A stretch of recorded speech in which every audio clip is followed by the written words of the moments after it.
You're welcome to this lesson on how to answer WASSCE questions on idioms. I am Rumeso Adeyemo with the brand name English with RMG. And this video is proudly brought to you by IOTA Virtual Learning Platform. This lesson is in three parts, and this is the second part. So if you are yet to watch the first part, I would advise you go to the description below to click on the link to watch that first part first before you come back here to continue. Do you understand?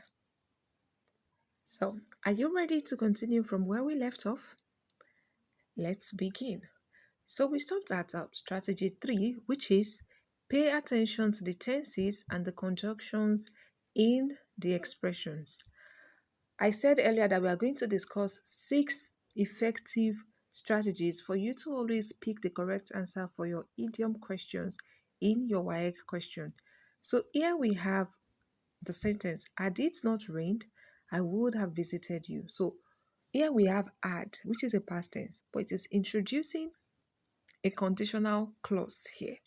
So this kind of conditional clause that is in the past perfect tense is usually regarded as an hypothetical situation, which means an unreal situation. That is, what is said in that expression did not even happen at all. It didn't happen. It is hypothetical. That is, if it had happened, that means it didn't eventually happen. So when the expression said, if it hadn't rained, but it actually did rain, I would have visited. So I could not visit. So the simple interpretation of this sentence is that it rained, so I could not visit you. Do you understand? So now let's go to the options to see which of the options best interprets this sentence in that way. So once you understand this grammar logic, then you will be able to get the real interpretation that you need. However, you still need to be careful with the options so that you don't pick the wrong answer. So option A says, I visited you even though it rained. That is, it rained and I visited. So, but that was not the sentence, so that's not our answer. B, it did not rain, and so I visited you. That is, there was no rain, so I was able to visit you. That was not also the interpretation. So let's go to C. It rained, so I did not visit you. So that's our interpretation. That is, I did not rain, but it eventually rained. Do you understand? So I could not visit. D, because it did not rain, I visited you. So D is also not our answer because that's not the interpretation of the sentence. So our answer is what? Our answer is C. It rained, so I did not visit you. Do you understand? So just by understanding the interpretation of the expression, you can already tell the meaning that you are going into the options to look out for. Do you understand? So all you need to do here is to be careful with the options so that you don't fall to pick the wrong answer. So now let's move on to another question on paying attention to the sentences. So here we have question 25 from 2011 WAEC past question, and it reads, we would never have followed his advice if we had known his reputation. So this is also a conditional expression. In fact, we have if here. If we had known his reputation. So when a conditional clause is in the past perfect, had known tense. So that means that thing has already happened. But now it's like we are regretting that it happened. Do you understand? If we had known a conditional clause, it is also giving us an hypothetical situation. That is, it is already in the past. If we had known, that is, then we didn't know, but now we know. Do you understand? So it's like now we know, but then we were not aware. So what does this sentence simply mean? It simply means that we followed his advice because we didn't know his reputation. Do you understand?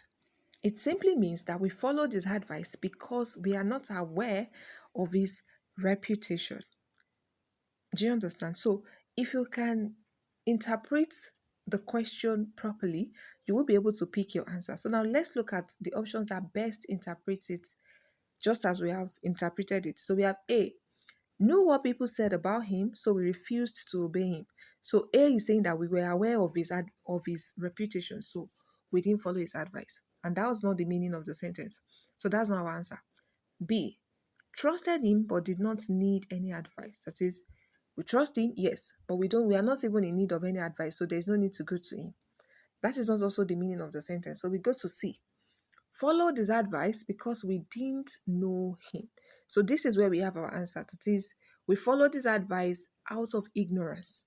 D, trusted him but did not take his advice. So we trusted him and we took his advice. That was what the sentence is saying. So D cannot also be our answer. So our answer is what?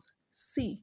We followed his advice because we didn't know him. We would never have followed his advice if we had known his reputation. That is, we followed his advice because we didn't know his reputation. Do you understand? So now let's go to the last question on paying attention to the conjunctions and the tenses. So here we have an example of paying attention to the conjunction. So we have, unless you don't want to become a teacher, there is no reason for not accepting the sponsorship. This means that you should dash. So let's look at the meaning of unless. What does it mean when I say unless? Grammatically, unless is an adverbial that is functioning as a conjunction here. Do you understand? A subordinating conjunction. So, but what is its function in this context? We have it is introducing a conditional clause, that is a clause that is indicating a condition on exception that must be met for something to happen. That is, this must happen for another thing to also happen. Do you understand? So, and the condition is if you don't want to become a teacher, the sentence is in negative. If you don't want to become a teacher, there is no reason for not accepting the sponsorship.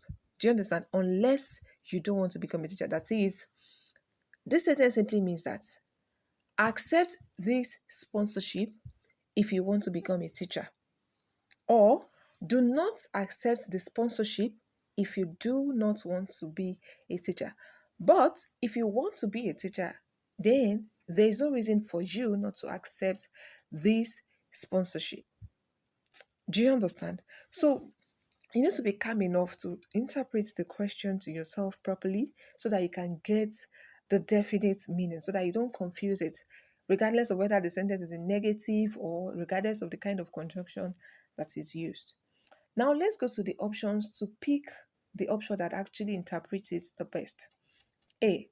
Not refuse the sponsorship if you want to become a teacher.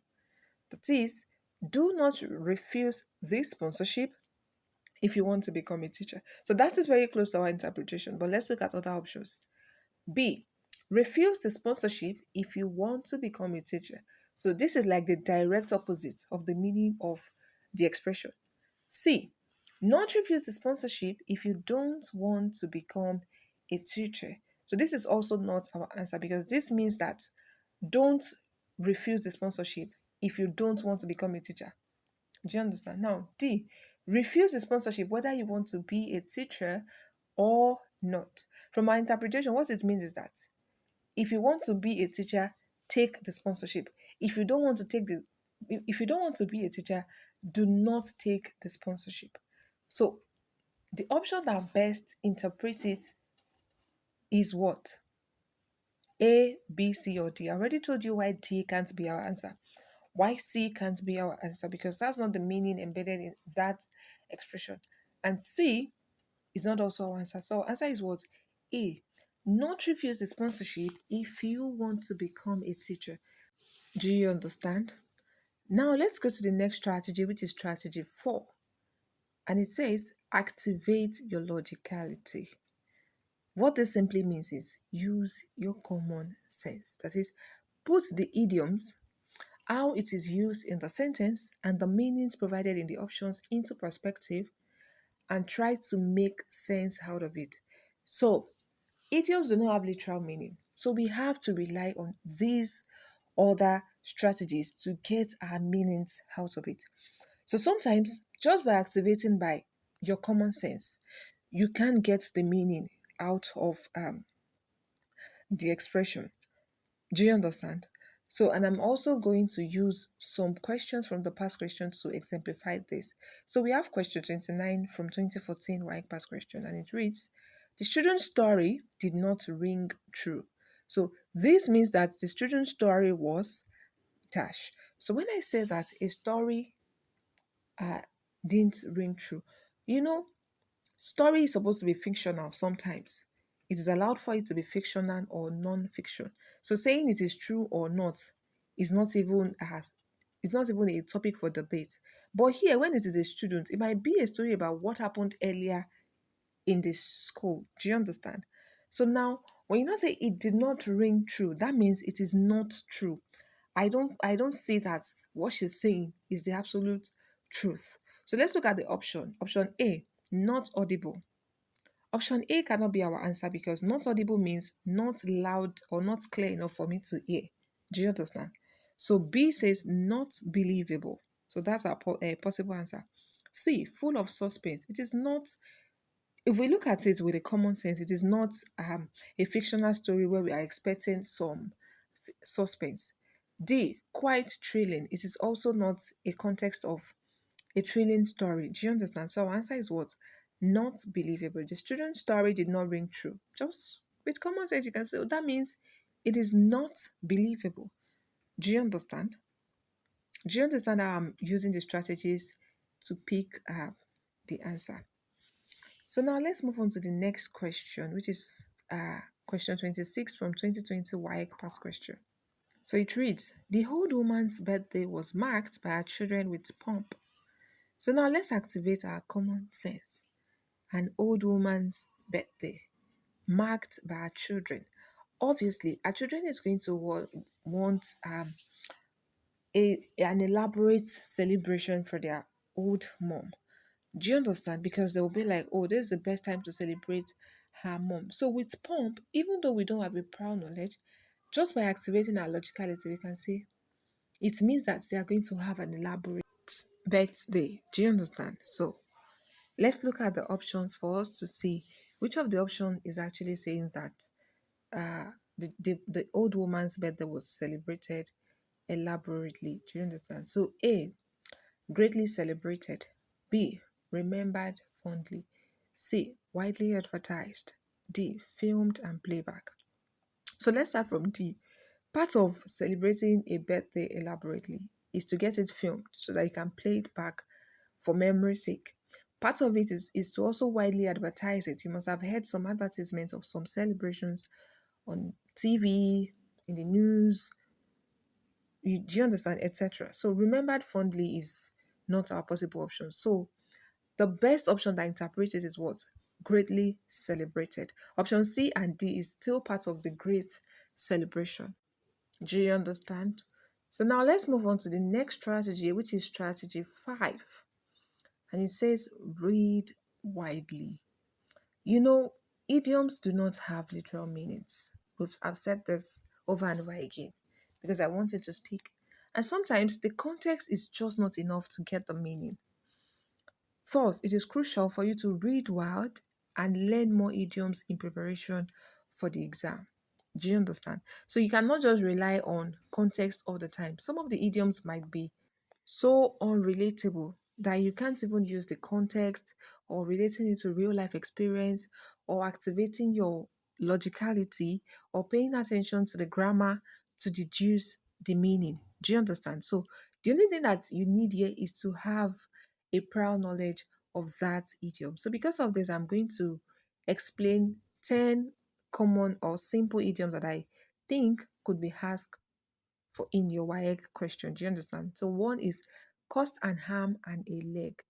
So when you say something cost an arm and a leg, it does not mean that you'll be asked to bring maybe someone's ham or a cow ham and a leg. No.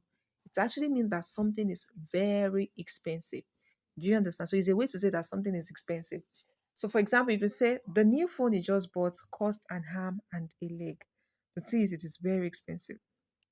Two, cut to the chase. So what does it mean to say just cut to the chase? It means go to the point or most important part of a conversation.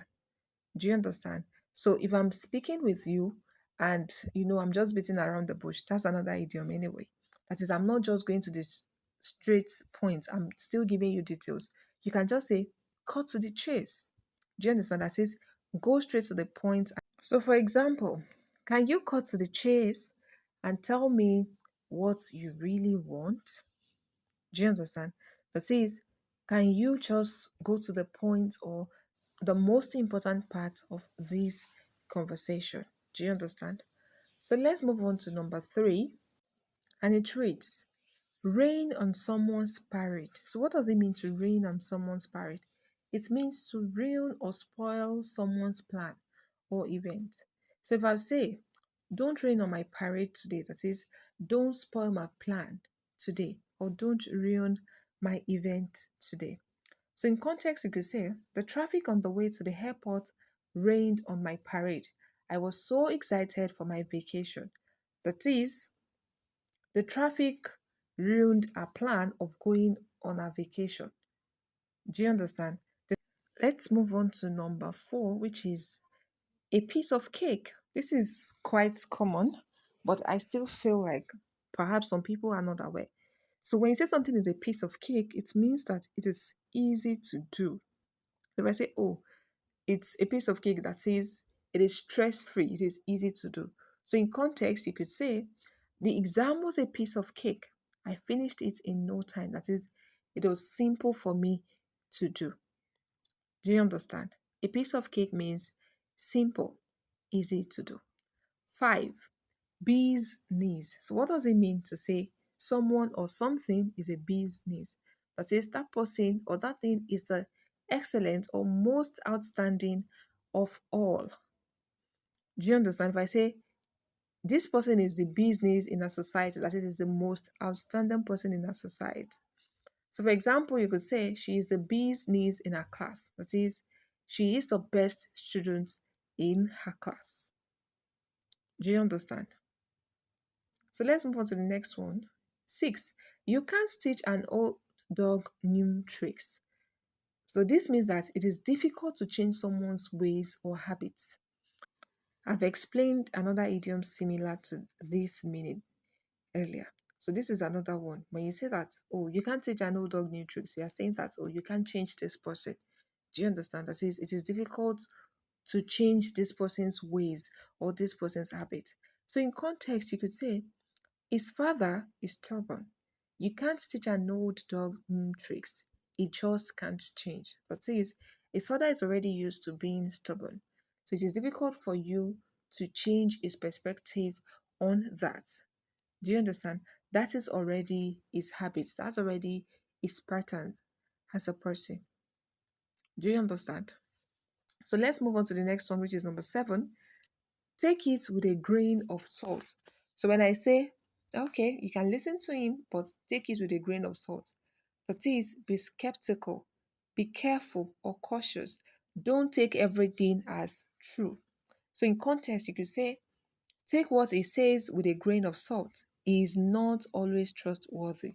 That is, don't always believe everything he says because he is known to be a liar in this context. But take it with a grain of salt itself means be skeptical, be cautious, be careful. Don't take everything in as you are given. Do you understand? So let's move on to the next one, number eight. Give someone the benefit of the doubt.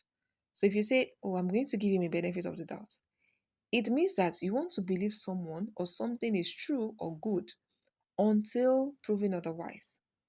So perhaps you have someone and somebody has warned you against that person, but you decide to give that person the benefit of the doubt. That is, trust that person until you have a proof to say that, oh, this person is actually not worth the trust.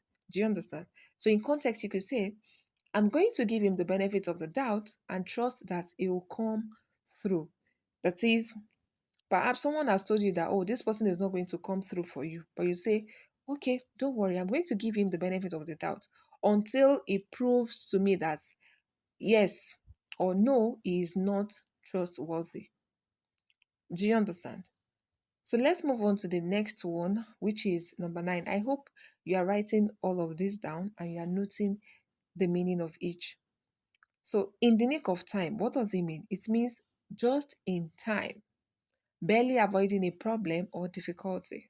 That is something that happened at the exact time, such that if that time had been delayed a little bit, the situation would have gone south. So you could say, we arrived at the airport in the nick of time. Our flight was about to depart. I would like to continue from here, but I do not want this video to be too long so that it doesn't bore you. Kindly click on the link in the description below so that you can watch till the end. Make sure you don't miss it. Go there to watch till the end. Thank you. Don't forget to subscribe, like, and share. Thank you.